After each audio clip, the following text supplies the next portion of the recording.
minuto se envían 40 millones de mensajes de WhatsApp. A comienzos de 2019, este servicio de mensajería online anunció una medida que buscaba mitigar la proliferación de contenido falso. A partir de ese momento, los 1.500 millones de usuarios pueden reenviar contenidos al mismo tiempo a un máximo de 5 contactos.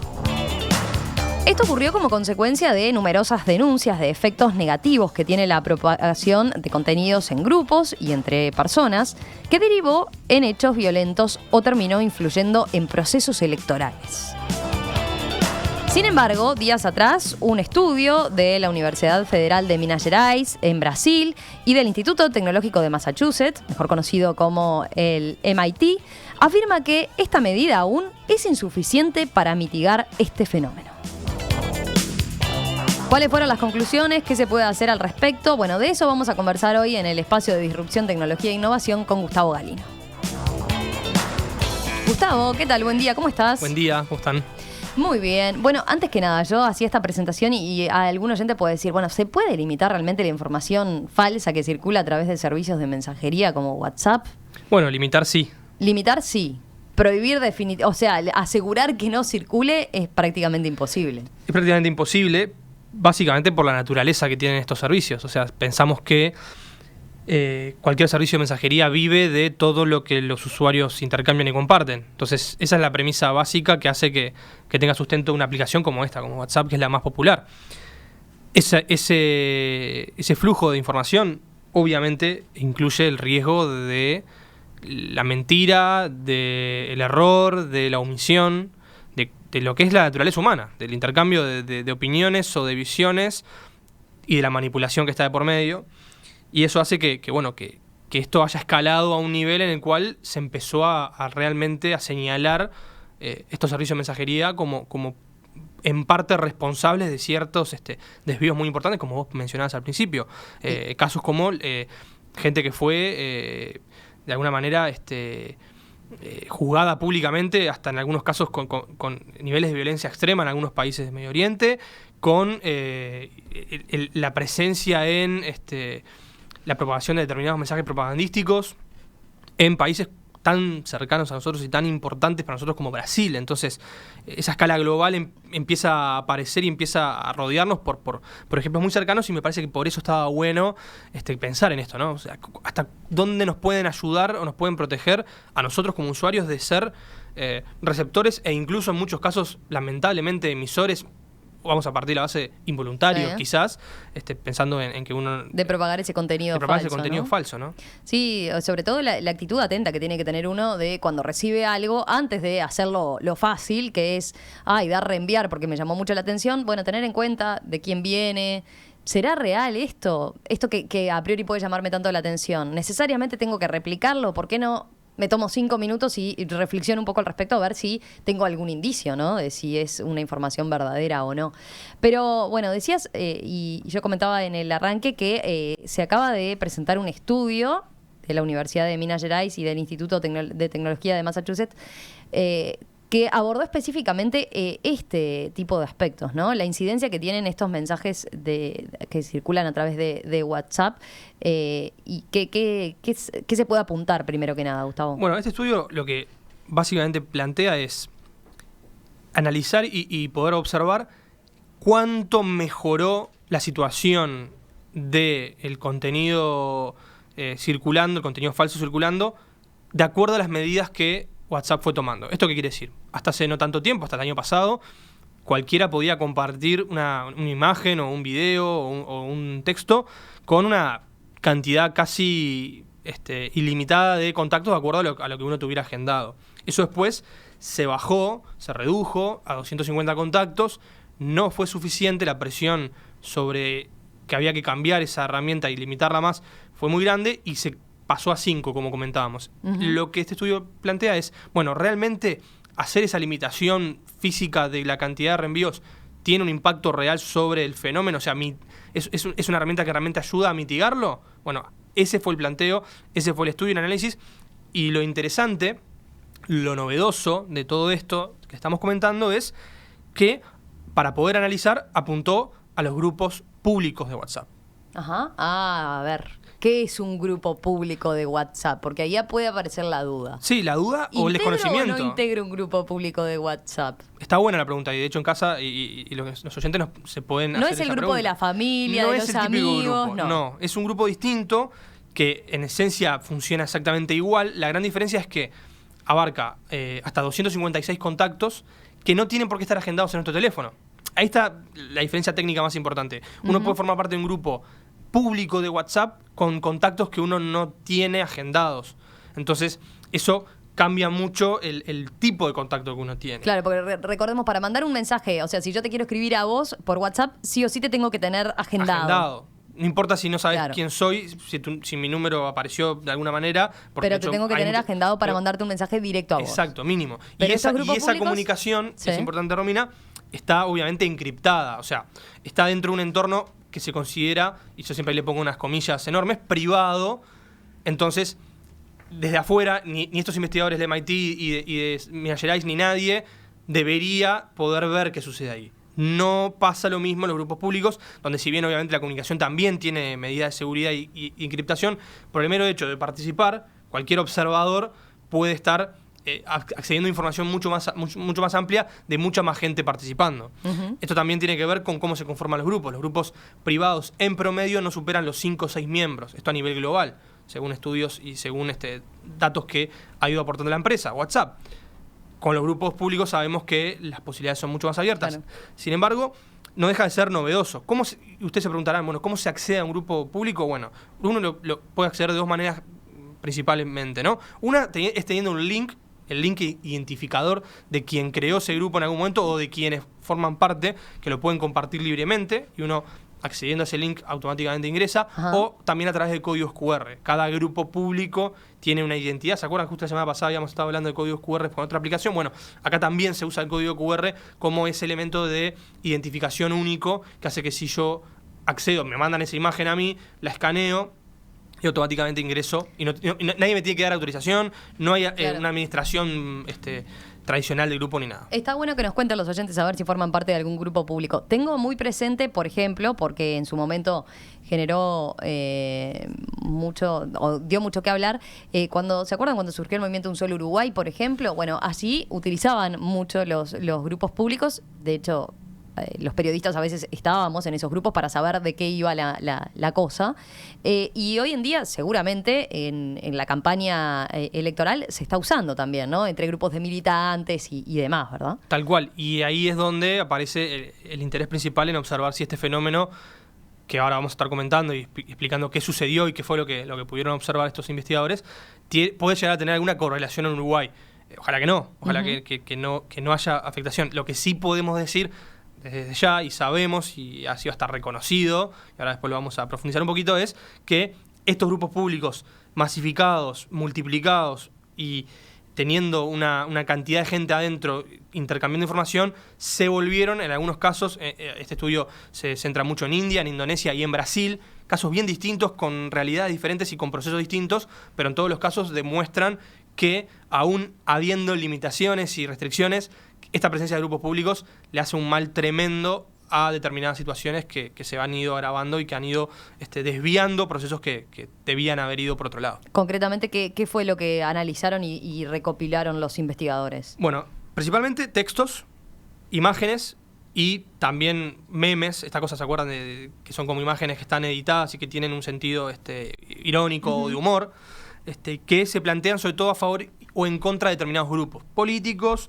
sociales. Ahí hay algunas diferencias, pero básicamente eran movimientos de a favor o en contra, de buenos y malos, o de ir hacia un lugar o hacia otro. Que esto también marca mucho una dinámica y una lógica de estos días que nos preocupa mucho.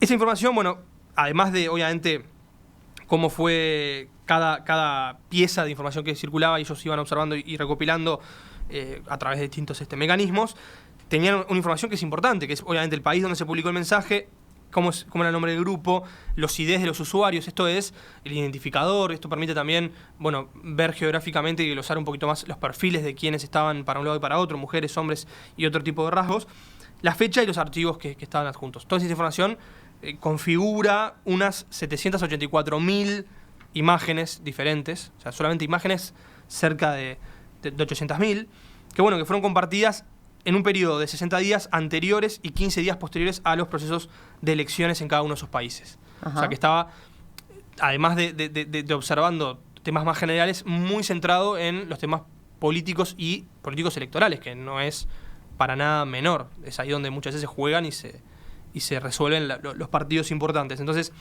ahí la primera conclusión importante y grande que vieron, ni bien pudieron procesar toda esa data enorme, es que, bueno, casi el 80% del contenido se comparte solo una vez. ¿Esto qué quiere decir? Que es un contenido potencialmente desechable, Ajá. por decirlo de alguna manera, simplificándolo, obviamente, el concepto, pero contenido que, bueno, que circula con una baja tasa de reenvío o de viralización o de reproducción. Pero después queda el otro 20%, en el cual hay una buena porción que fue un contenido que fue compartido 100 o más veces, y si cada grupo tiene máximo 256 miembros, y eso aparece en los grupos públicos, ¿por cuánto se puede multiplicar? Ya no es el grupo familiar de 5 o el 1 a 1, que además es importante decirlo. Ustedes pensarán, bueno, el 1 a 1 también funciona. Hay mecanismos desde hace ya un tiempo que WhatsApp, si uno hace un reenvío masivo del 1 a 1, te banea la cuenta, te bajan la cuenta. O sea que tampoco eso funciona mucho. Es verdad que hay software y hay granjas de gente reenviando mensajes muy importantes que también están siendo combatidas para evitar que se haga un uso de WhatsApp como herramienta propagandística negativa. Pero quizás el dato o la conclusión más inquietante del estudio no fue la cantidad de cómo se viraliza, ¿no? Que digo, es un dato obviamente a tener en cuenta, pero cuando se va, el tema quizás más preocupante fue cuando se va al contenido como tal, ¿no? Sí, ahí lo que hicieron fue, bueno, reducir de toda esa nube ese contenido que tenía un perfil más viral, lo llevaron a otro grupo que colaboró, que fue un grupo de verificadores, de chequeadores de información, y llegaron a la conclusión de que prácticamente cerca del 90%, o sea, 9 de cada 10 contenidos tenían una tendencia a presentar errores, a presentar inexactitudes, y en algunos casos, buena parte de los casos también, falsedades. O sea, falsedades o mentiras flagrantes deliberadas. Entonces ahí... O sea, un altísimo porcentaje, o sea, lo principal que circula es información con algún tipo de error o falsa a sabiendas o no. A sabiendas o no, lo cual también de alguna forma reafirma y ratifica otros estudios que también hemos comentado en algún momento de la columna, que hablan de cómo el contenido viral se reproduce 7 veces más rápido, el contenido viral con algún picante, por decirlo de alguna manera, y ahí hasta la mentira más tremenda, se reproduce 7 veces más rápido. Entonces acá también plantean algo similar, esos contenidos virales, si bien están en una porción reducida del volumen, tienen una condición y una esencia peligrosa, ¿no? Entonces esa difusión, según los investigadores, además de ser obviamente más rápida, también si bien hay una reducción importante de la facilidad para moverla, no deja de permanecer en el tiempo. Y esta variable del tiempo es importante, porque uno muchas veces piensa solamente en cuánta gente lo vio, que obviamente es lo más importante, pero cuánta la gente lo ve por cuánto tiempo, ¿no? Cuánto perdura ese mensaje, porque muchas veces la durabilidad del mensaje versus el volumen puede hacer que el mensaje haga muchísimo más daño. No hace falta que lo vea tanta gente, tanto volumen de gente, sino que por el hecho de haber quedado instalado y haber durado, en algunos casos ellos plantean mensajes que estuvieron rondando 20, 25 días de forma ininterrumpida, bueno, ahí detectan que hay también un daño muy importante y que terminan siendo a veces más decisivos que esa cosa ráfaga, boom, que dura apenas unas horas y que lo ve muchísima más gente. Te iba a decir, o te iba a preguntar más bien, ¿qué dice WhatsApp a todo esto? Está bueno porque la repercusión de este estudio, que señala y que sigue como de alguna forma mostrando que WhatsApp tiene problemas para ayudar a controlar esto, le pasa lo mismo a otras redes y a otros servicios, obviamente. Bueno, la respuesta básicamente es que 9 de cada 10 mensajes se envían a grupos muy pequeños de gente. Entonces lo que WhatsApp dice es, está bien, reconocemos que los grupos públicos tienen problemas, y ahora vamos a leer un poco parte de esa respuesta, pero tampoco dejemos de lado la esencia de WhatsApp, que siguen siendo los grupos privados pequeños y el micro la microcomunicación, no Claro. la macrocomunicación. Esa es un poco la excusa. Preguntábamos a ver si los oyentes formaban parte de algún grupo público. Bueno, Laura nos mandaba, por ejemplo, un mensaje, decía, hacía referencia a, por ejemplo, lo que es los grupos de vecinos en alerta, por Claro, ejemplo. ¿no? Eso está bueno. Dije mal el nombre. Bueno, Para mucha gente los grupos... Dije mal el nombre del oyente, pero iba por ese lado, ¿no? Claro. Para mucha gente son muy útiles esos grupos, sobre todo cuando necesitas escalarlo a... Como decíamos, acá la Claro, principal ventaja es cierto que tienen, obviamente son muy útiles en algún sentido, pero también, por lo menos si uno integra grupos públicos, tienen que saber sí, que hay determinados tiene que tomar determinados recaudos, ¿no? De la información que también circula en los grupos, me gusta también como ser un poco abogado del diablo en algún sentido, también en los grupos más cercanos, porque a veces la confianza que uno tiene en determinadas personas de un entorno cercano claro. hace que uno baje mucho las barreras de atención, che, y esto voy a leer, a ver, voy a buscar. Entonces también el arma es de doble filo por varios lados. Bueno, justo hoy abordamos este tema y lo traigo también con una nota que aparece hoy concretamente en La Diaria, que aparece en las páginas internacionales y dice: gerente de WhatsApp reconoce envío masivo ilegal de mensajes en la campaña presidencial brasileña de 2018. Ben Zapple, gerente de políticas públicas de la empresa WhatsApp, reconoció por primera vez que durante las elecciones presidenciales que se celebraron en Brasil el año pasado, en las cuales el actual mandatario Jair Bolsonaro derrotó en la segunda vuelta al petista Fernando Haddad, su empresa envió mensajes masivos ilegales. En la elección brasileña del año pasado existió la actuación de empresas proveedoras de envíos masivos de mensajes que violaron nuestros términos de uso para alcanzar a un gran número de personas. Esto fue lo que afirmó el ejecutivo estadounidense durante su participación en el Festival Gabo, un encuentro anual de periodismo iberoamericano que, bueno, se está llevando a cabo en la ciudad de Medellín, en Colombia. Esto tiene que ver con los grupos que hacías mención, ¿no? De las granjas, ¿no? Las famosas granjas Sí. de envío de mensajes de WhatsApp masivos. Bueno, según informó el diario Folia de São Paulo, Zapple criticó la existencia de los grupos públicos grandes, desde los que se distribuye contenidos políticos, y aconsejó a los usuarios de la aplicación directamente denunciarlos. Nosotros vemos a estos grupos como diarios sensacionalistas cuyo objetivo es diseminar un mensaje entre un público que usualmente divulga contenido polémico o problemático, afirmó el ejecutivo. De acuerdo con el Tribunal Superior Electoral brasileño, enviar mensajes masivos a partir de sistemas automáticos es una práctica prohibida. Nuestro mensaje es, continuó diciendo este ejecutivo, no ingresen en esos grupos grandes con gente que no conoce. Salga de esos grupos y denúncielos, fue lo que afirmó. Y dejó claro también la importancia que tiene la aplicación para la que él trabaja en las campañas electorales contemporáneas, donde, como decíamos, está este contexto de las noticias falsas. Y siguió diciendo más cosas al respecto. Dijo: sabemos que las elecciones pueden ser ganadas o perdidas por WhatsApp, dijo. Eso es tremendo, esa afirmación es tremenda, es lapidaria. ¿no? Y además informó sobre las medidas, que la empresa está tomando para bloquear las cuentas que transgreden las normas al hacer envíos masivos automáticos. Esto es lo que venimos comentando, ¿no? Aseguró que desde el número de reenvíos de un mensaje fue limitado a 5 personas o grupos, como decíamos, y la tasa total de reenvío bajó 25%.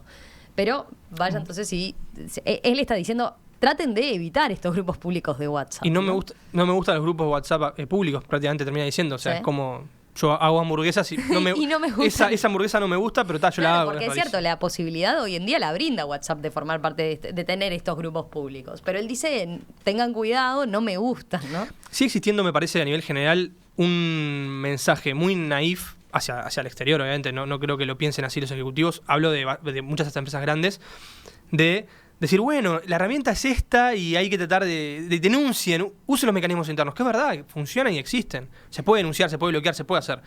Pero como con una cosa de lavarse las manos o decir, bueno, yo esto te lo estoy dando y vos manejalo, que es lo que me parece que va a ir cambiando y cada vez que lo conversemos vamos a ir viendo nuevos episodios de cambios. Mira, este oyente nos plantea: ¿podría ser una solución el eliminar la opción reenviar? Quien quiera reenviar tiene que pagar cada envío, desde una cuenta que esté personalizada con el pago, con su tarjeta, por ejemplo, etcétera, ¿no? Son ideas interesantes. De hecho, los micropagos, se ha hablado de que muchas veces van a ingresar, va a empezar a cobrar, va a empezar a haber micropagos. Hasta ahora no lo han hecho. No parece ser ese modelo de negocio. El modelo de negocio sigue siendo nuestros datos. Hoy, por lo menos, octubre de 2019. Pero sí, alguna solución al reenvío habría que encontrarle. Claramente, como yo decía, va contra la naturaleza y la intención de estos servicios de que haya más información circulando. Gustavo, gracias como siempre. Un placer. Un abrazo y nos reencontramos el miércoles que viene. Dale.